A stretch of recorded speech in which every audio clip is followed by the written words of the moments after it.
జిజ్ఞాస ఒక మహామేధావిని సృష్టించింది.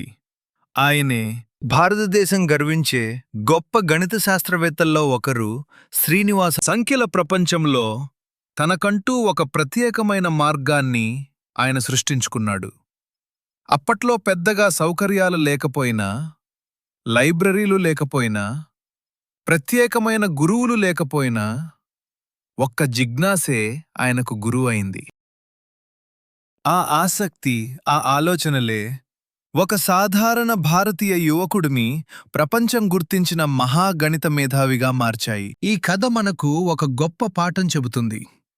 ప్రశ్నలు అడగడానికి పేదరికం, సౌకర్యాలు లేకపోవడం, పుస్తకాలు కూడా సరిపడా లేకపోవడం, అయినా రామానుజన్ ఆగలేదు. ఈరోజు గణితం కష్టం అనిపించచ్చు, కానీ జిజ్ఞాసతో నేర్చుకుంటే ఒకరోజు మీరు కూడా అద్భుతాలు చేయగలరు. మా 9 ప్రతిరోజు ఒక స్ఫూర్తినిచ్చే కథ చెప్పుతుంది.